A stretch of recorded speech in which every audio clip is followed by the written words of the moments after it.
नमस्कार. तर आज आपण एक बातमी किंवा एक मुद्दा जो काही सध्याला चर्चेत आहे त्याबद्दल थोडंफार बघणार आहोत, ते म्हणजे क्लाउड सीडिंग. आता क्लाउड सीडिंग चर्चेत कसं काय आलं याची थोडी पार्श्वभूमी बघूया. तर बघा, सध्याला दुबईमध्ये म्हणजे 14-15 तारखेपासून दुबईमध्ये खूप जास्त म्हणजे अनएक्सपेक्टेड पाऊस पडतोय, जिथे त्यांनी त्याची अपेक्षाही केली नव्हती. म्हणजे असं तिथे अनुमान लावलं जाते की 2 वर्षाचा पाऊस हा एका दिवसात म्हणजे 24 तासात पडला. 2 वर्षाचा पाऊस. आणि याची कल्पना त्यांनी ज्या वेळेला तो देश बिल्ड केला जात होता, टाउन प्लॅनिंग केली जात होती, त्यावेळेला केलंच नव्हतं. का? कारण की सौदी सगळे देश जे आहेत ते कशात येतात? वाळवंटात येतात. आता हे सगळे देश ज्या वेळेला वाळवंटात येत असतात तर वाळवंटामध्ये पाऊस पडत नाही, त्यामुळे तिथे त्यांनी कधीच पावसाची कल्पना केली नाही. आणि असं म्हटलं जातं, बघा इथे पूर्ण शुअरिटीने कोणतेच तर्क लावणं योग्य नाही, पण बऱ्यापैकी सगळ्या न्यूज चॅनलनी ही गोष्ट कव्हर केली की ही जी बाब घडली तर ती झाली क्लाउड सीडिंगमुळे. आता क्लाउड सीडिंग म्हणजे काय असतं? तर सरळ सरळ कृत्रिम पाऊस. आता बघा, तसंही ते प्रयत्न सुद्धा झाले तिकडे, कारण की गरजेचं होतं. जिथे पूर्णपणे वाळवंट आहे तर तिथे पावसाची गरज, पाण्याची गरज असणारच. पण एवढी मोठी बातमी का झाली? कारण की वाळवंटामध्ये एवढ्या जोरात आणि एवढ्या मोठ्या स्केलने पाऊस पडणं, त्यासोबत त्या देशांनी प्रॉपर ड्रेनेज सिस्टीम न करणं. बघा, कधी जर त्यांनी विचारच केला नाही की हा एवढा पाऊस पडणार आहे, तर त्यासाठी ती ड्रेनेज सिस्टीम का करतील? आपल्याकडे जर बघाल नाले वगैरे सगळं आपण करून ठेवलेलं असतं, कारण की आपल्याकडे पाऊस येतो. मुंबई ही प्रत्येक वेळेला भरत असते, प्रत्येक वर्षी. बाकी इतर महाराष्ट्रात कुठे पाऊस पडो ना पडो, पण आपल्या महाराष्ट्रात स्पेशली मुंबईमध्ये नेहमी प्रत्येक वर्षी पूर येतोच, मुंबई भरतेच. तरी पण आपण बऱ्यापैकी इतरत्र जर तुम्ही बघाल तर ड्रेनेज आपण केलेलं आहे. ड्रेनेज सिस्टीम आपण ऑलरेडी करून ठेवलेली आहे, कारण की आपल्याला कल्पना आहे की आपल्याकडे हा थोडाफार तरी पाऊस पडतो.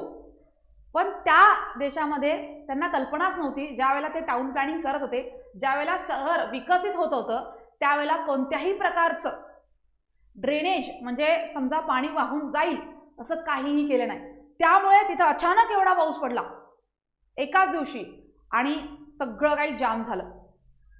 वादळ, त्यामध्ये पाऊस, तिथे काही सुचलं नाही, कोणालाच सुचण्यासारखं नव्हतं. त्यामुळे अख्खेच्या अख्खे एअरपोर्ट्स असतील, त्यानंतर गाड्या, रोड सगळं काही तिथे जाम झालं.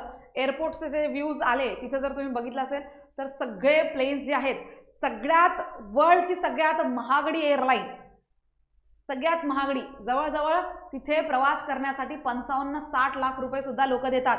एवढी महागडी एअरलाईन एमिरेट्स, ती सुद्धा पूर्णपणे अटकून पडली होती. पूर्ण फ्लाईट सगळ्या त्या प्लेनमध्ये पाणी गेलं होतं, एवढंपर्यंत पाणी आलं होतं. प्लेन अर्धे खाली पाण्यात आणि अर्धे वर. तर तुम्ही बघू शकता, जे काही स्वतःची इमेज तयार केली आहे दुबईनी की तिथे फक्त बिलियनियर लोक राहू शकतात, मिलियनियर लोक राहू शकतात, तिथे कधीच काही प्रॉब्लेम येणार नाही, सगळ्या सुखसुविधा आहेत, तर त्यांच्या इमेजला सुद्धा थोडीफार दगा इथे पोहोचली आहे की निसर्ग हा कुठेही आपल्यासोबत म्हणजे आपल्याला कधीही रियालिटी चेक देऊ शकतो निसर्ग. आणि हे सुद्धा आता दुबईला किंवा जे काही सगळे एमिरेट्स कंट्री आहेत त्यांना हा एक रियालिटी चेक मिळालेला आहे. ओके, चला, तर ह्या सगळ्या झाल्या बेसिक बाबी. पण बघा, सगळ्यात पहिलं याची सुरुवात अशी झाली की जे काही अरेबियन सी आहे, अरेबियन सी मध्ये एक वादळ आलं आणि त्या वादळामुळे फक्त संयुक्त अरब अमिरातमध्ये पाऊस नाही पडला, तर येमेन आणि ओमान जे काही आजूबाजूला असणारे देश आहेत, जे अगदी अरबी समुद्राला लागून असणारे देश आहेत, तर त्या 2 देशांमध्ये सुद्धा पाऊस पडला मोठ्या प्रमाणात. पण ते एक्सपेक्टेड होतं, कारण की वादळाचा पाऊस डायरेक्ट तिथे पडला, एक्सपेक्टेड होतं. पण तिथे तेवढ्या प्रमाणात वादळ गेलं नाही एमिरेट्समध्ये, पण तिथे कसा काय पाऊस पडला हा सुद्धा एक चर्चेचा मुद्दा ठरला आणि एक डाऊट सुद्धा आहे. आणि एवढा पाऊस कधीच पडला नाही, 75 इयर्समध्ये कधीच पाऊस पडला नाही एवढा, जो की अचानक एका दिवसात पडला आणि त्याची कल्पना नव्हती. त्यामुळे खूप जास्त या गोष्टी चर्चेत येत गेल्या. याची भरपूर सारी कारणं असू शकतील, याच्यावर आपण क्लाउड सीडिंग हेच कारण नाही देऊ शकत, कारण की कालच सरकारने सांगितलं की आम्ही एवढं काय केलेलं नाहीये की ज्याच्यामुळे एवढा पाऊस पडला.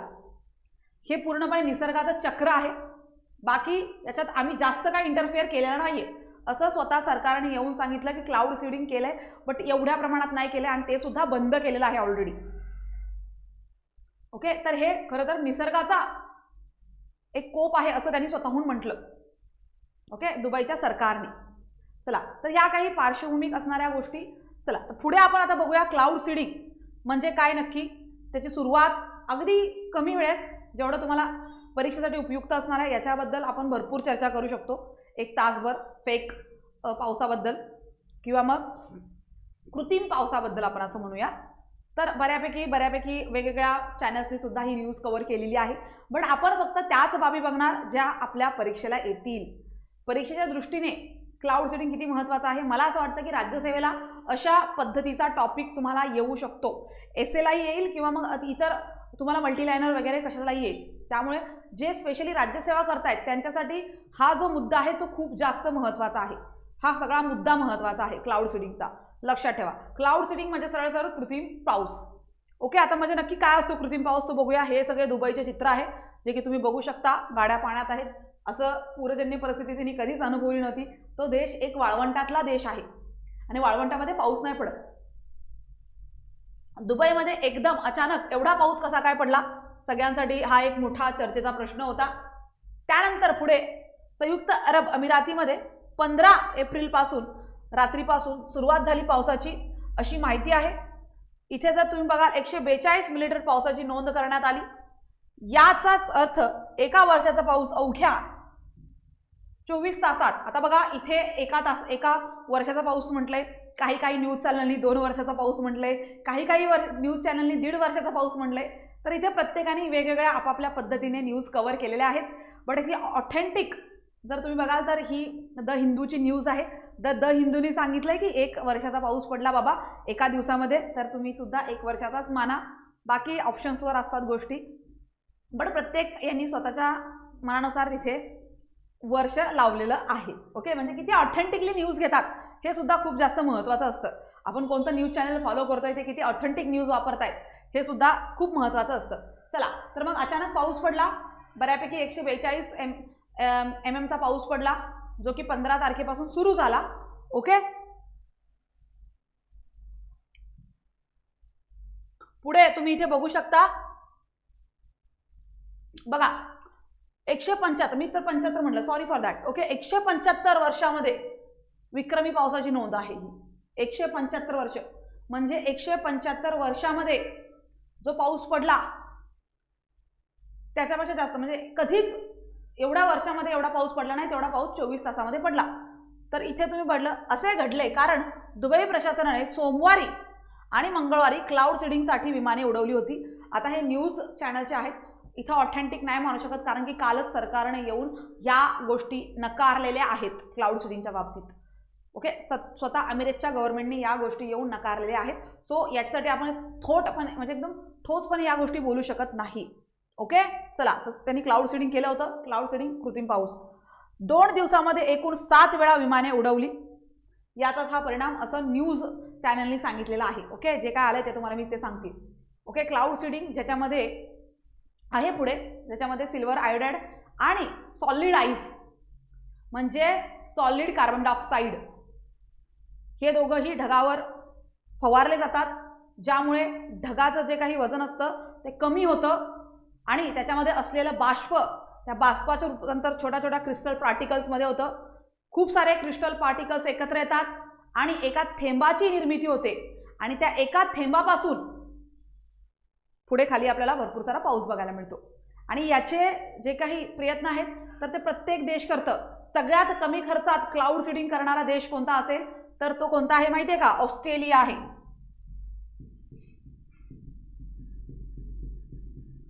ऑस्ट्रेलिया अगदी कमी खर्चात क्लाउड सीडिंग करतं बरं का. USA ला जास्त खर्च आहे, चायना सुद्धा क्लाउड सीडिंग करतं, आपण सुद्धा क्लाउड सीडिंग केलेली आहे. क्लाउड सीडिंग ही जिथे पाऊस पडत नाही त्या ठिकाणी महाराष्ट्रात सुद्धा झाली आहे. महाराष्ट्रात पुण्याची एक संस्था आहे त्यांनी क्लाउड सीडिंग केली महाराष्ट्रात. त्यासोबत उत्तर प्रदेशमध्ये सुद्धा क्लाउड सीडिंग झालेली आहे. कळतंय? जिथे पाऊस नाही किंवा धरणाची पातळी वाढवण्यासाठी क्लाउड सीडिंग केली जाते, कृत्रिम पाऊस पाडला जातो. चला तर इथे तुम्ही बघू शकता त्यांनी क्लाउड सीडिंगसाठी विमाने आधीच 2 दिवस आधी उडवली होती, हे सुद्धा तेवढंच सत्य आहे. पुढे तर इथे क्लाउड सीडिंग म्हणजे काय, या इमेजवरून आपण बघू शकतो. विमानं उडवली जातात. कृत्रिम पाऊस म्हणजे ज्यामध्ये सिल्वर आयोडाइड आणि ड्राय आईस म्हणजे सॉलिड आईस असतं, तर त्या दोघांचा छिडकावा या ढगांवरती केला जातो. ढग त्यांची तापमान कमी होतं आणि नंतर पाऊस आपल्याला पडायला दिसतो. ओके, म्हणजे दोघांचा वापर केला जातो. याच्यावर प्रश्न येणार, क्लाउड सीडिंगमध्ये कशाचा वापर केला जातो? सिल्वर आयोडाइड आणि ड्राय आईस, सॉलिड आईस. पुढे इथे जर तुम्ही बघाल त्याचा इतिहास बघूया आपण थोडासा. इतिहासावर आपल्याला प्रश्न येत असतात, तर लक्षात ठेवायचं आपल्याला सगळ्यात पहिल्यांदा क्लाउड सीडिंगचा जो प्रयत्न आहे तो 1940 मध्ये सर्वात आधी अमेरिकेत झाला. बऱ्यापैकी सगळे प्रयत्न अमेरिकेत होत असतात. तर जगातील 60 देशांमध्ये या तंत्राचा वापर केला जातोय, ज्याच्यामध्ये आपण सुद्धा आहोत. 1952 साली भारतात सुद्धा क्लाउड सीडिंगची चाचणी घेण्यात आली होती, जी की सक्सेसफुल ठरली. थोडाफार पाऊस आपण पाडला त्यावेळेला 1952ला. बघा तुम्ही किती आधीचं आहे. 1984 साली तामिळनाडू या तंत्राचा वापर केला गेला होता. सो तामिळनाडूमध्ये सुद्धा या तंत्राचा प्रॉपररित्या वापर केला गेला, पण याची सुरुवात अमेरिकेतून झालेली आहे 1940ला. ओके, चला या काही बेसिक गोष्टी. त्यानंतर ठीक आहे, चला बघा अगदी मी कमी वेळेमध्ये तुम्हाला क्लाउड सीडिंग बद्दल सांगितलेलं आहे. नक्की क्लाउड सीडिंग असतं काय, त्याचा इतिहास, त्याच्यात वापरण्यात जाणारी सामग्री आणि चर्चेत असण्याचं कारण, या गोष्टी सगळ्यांनी लक्षात ठेवायच्या. आता दुबईमध्ये पाऊस पडला हे आपल्यासाठी तेवढं महत्त्वाचं नाहीये. आपल्यासाठी जर काही महत्त्वाचं असेल तर बघा आपल्यासाठी महत्त्वाचं हे असणार आहे की त्याच्यात काय वापरलं जातं, चर्चेत का होतं, हे आपल्याला परीक्षेत विचारलं जातं. ओके, चला तर मग माहिती आवडली असेल तर नक्की लाईक करा, आपल्या चॅनलला सबस्क्राईब करा आणि आमच्या सगळ्यांचे व्हिडिओ जास्तीत जास्त स्पर्धा परीक्षा करणाऱ्या विद्यार्थ्यांपर्यंत पोहोचवा. Thank you so much everyone.